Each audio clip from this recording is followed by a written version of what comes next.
So Merab Dvalishvili has laid out his plan for 2025, or at least early 2025. So we all know he's going to fight Umar Nurmagomedov in January.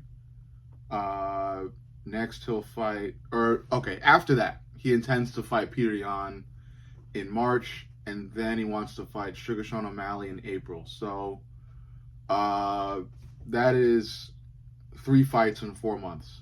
Uh, Really extremely active, and just props to him for making a plan in general. And then this is a really good plan, if it is even able to happen, because there are things you have to think about, like the damage you take in each fight and the scheduling. The UFC may not want to fucking put you in the next card, so there's a lot of stuff like that. But a man can dream, and Merab has told us all his dream, and it's a really fucking cool dream.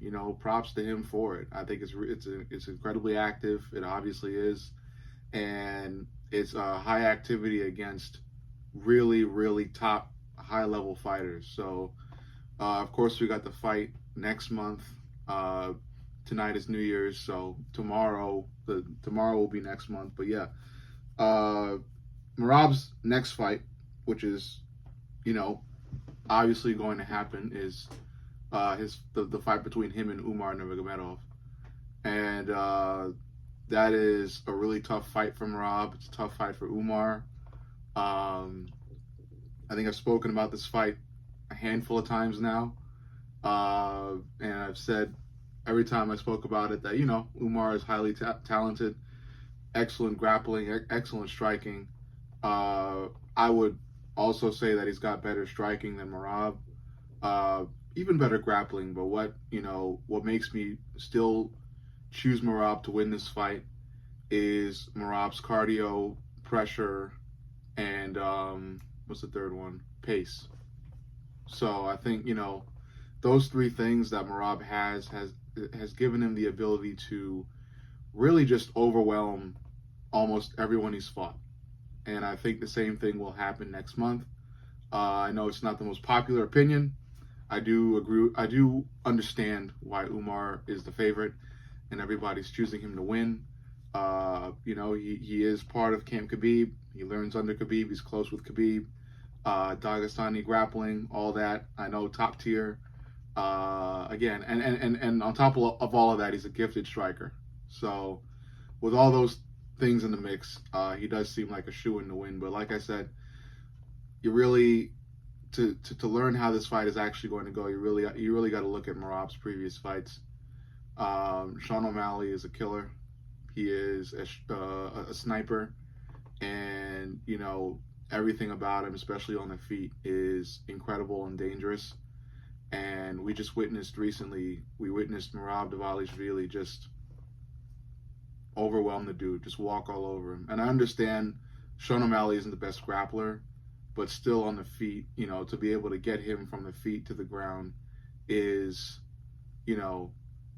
it's still something. Because in order to get O'Malley from the feet to the ground, you have to evade the pinpoint accuracy of O'Malley. Now I understand that Umar has far better grappling than O'Malley, but again, you still have to account for the fact that Merab is going to continuously go at Umar. And I have no doubt that Umar is going to come in fit. My only concern is just how fit Umar is going to come in as. Because he has to be, in order for Umar to win the fight, and I've said this numerous times, Umar has to come in just about as fit as Merab. And that's hard to do. It's hard to do. Every UFC fighter Merab has fought, they've all come in fit. I'm not saying that the guys he's previously fought haven't come in shape. They all have. In order to beat Merab, you got to come in just as in shape as Merab. If not just a little under in terms of cardiovascular fitness. So that's my only concern about Umar. Umar's going to come in with all the technical striking gifts and the Dagestani grappling and everything, and that's all fine and cool. It's fine and cool. But you know, what really matters is how he's going to look come rounds 3, 4, and 5. 1 and 2, no doubt, he'll come in looking stylish and cool. He needs to have good enough fitness to look that same way in 3, 4, and 5, while matching and also trying to nullify the constant pressure and pace of Merab, the machine, Dvalishvili, especially in rounds 1 and 2. So, you know, what I'm really looking at is how Umar is going to be able to handle all of that in the later rounds.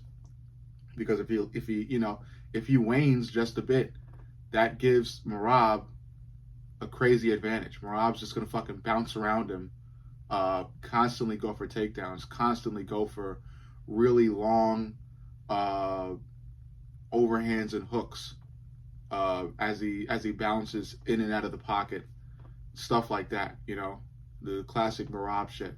So, yeah, you know, if Umar comes in just as good of shape, if Umar comes in with just as good a shape as Merab, he's gonna fucking outclass Merab. It'll be total dominance from Umar, because Umar will have enough energy to, you know, stuff takedowns, go for takedowns of his own, you know, maintain really good ground control. Also, again, piece Merab up on the feet, land some really nice clean kicks on Merab, stuff like that. Maybe even knock Merab out.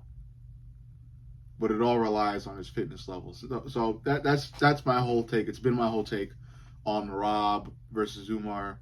Now we're gonna move on to Merab versus Yan, because let's say Merab beats Umar, which I say he's gonna do. Merab fights Peter Yan next. Now let's say the UFC gives Merab Peter Yan in March. It's a tough ass fight, especially for Merab. But we just witnessed these two fight a while ago. What happened?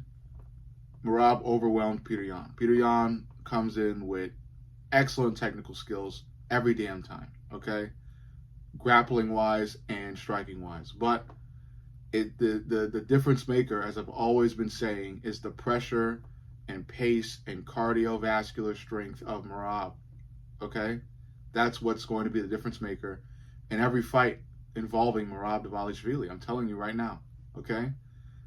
The guys Merab, the guys that Merab is fighting or have been fighting, are all stellar, powerful, technical fighters, high class, world class, former champions. All of these guys Merab has fought before, and what does Merab continue to do?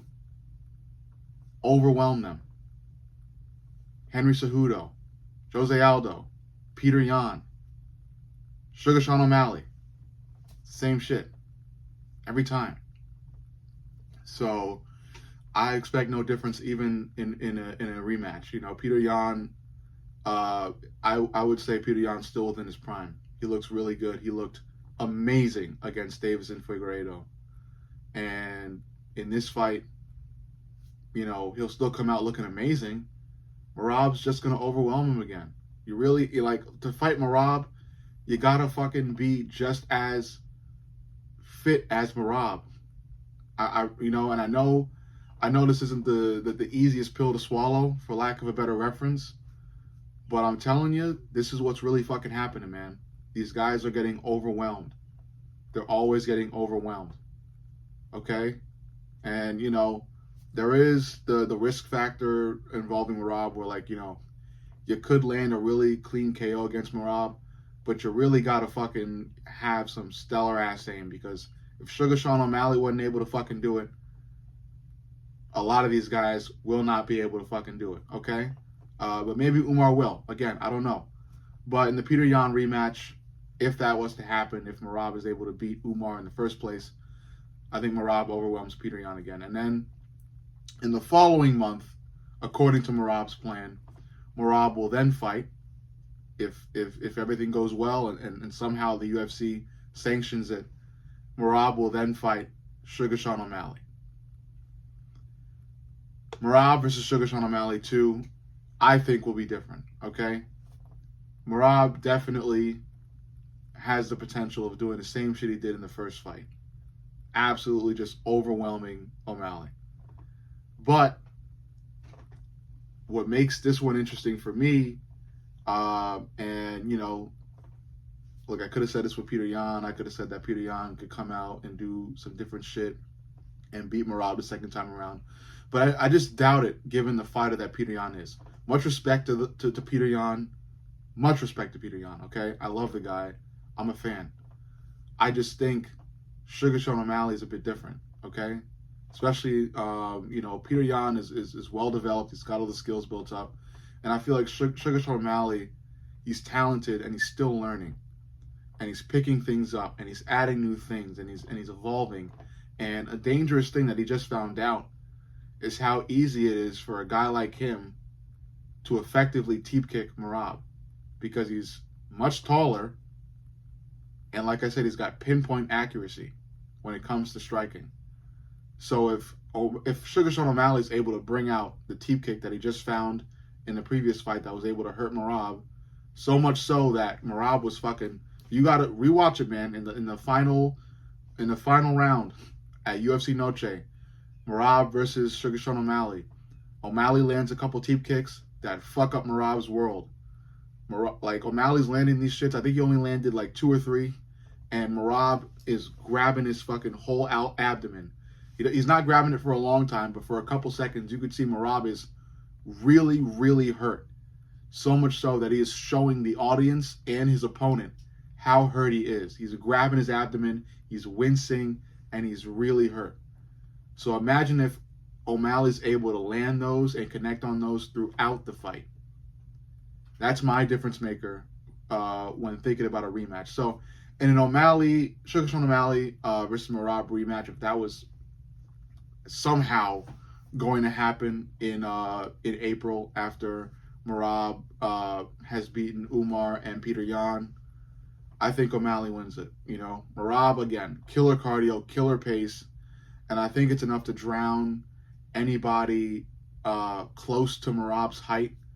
But when you think about a tall guy like Sugar Sean O'Malley, you know, who's able to utilize his range and reach really well and couple it with his, you know, killer precision, I think O'Malley's going to come in there and use the weapon that he found in the final round of his previous fight. He's going to come in there against Merab, and as soon as the fucking first bell rings, right, no matter how much Merab is going to try to avoid that shit, his abdomen is still open for those nasty teep kicks. So O'Malley's going to go right to him. O'Malley will be better with his takedown defense, but I don't think O'Malley will be, you know, I don't think O'Malley will be able to, you know, stop. I don't think O'Malley will be able to make, you know, so much improvement that he's going to be able to stuff every single one of Merab's takedowns. But what I feel like is that takedowns will not matter in their rematch, because the teep kick will be there for O'Malley. And O'Malley will land it, and O'Malley will fuck up Merab early in that fight. So much so that he'll probably finish Merab in round 2. Like I said in the first fight, I think what I said in the first fight will happen in the rematch. O'Malley lands the teep kicks early. They start to affect Merab. Merab's game is thrown off a little bit. And then as Merab, you know, while he's hurt, especially in the abdominal area, Merab goes in for a takedown, a really just, you know, last resort takedown. And O'Malley is finally able to pinpoint a counter overhand as he steps back that lands clean on the chin of Merab, putting him out. That's what I think is going to happen. So props to Merab. I think Merab does get a win against Umar and a win in a rematch against Peter Yan. But in a rematch against Sugar Sean O'Malley, I think the tables turn. I really do. But let me know what you think. Make sure you like, comment, and subscribe. But most importantly, subscribe. I love you guys, and I'll see you all in the next.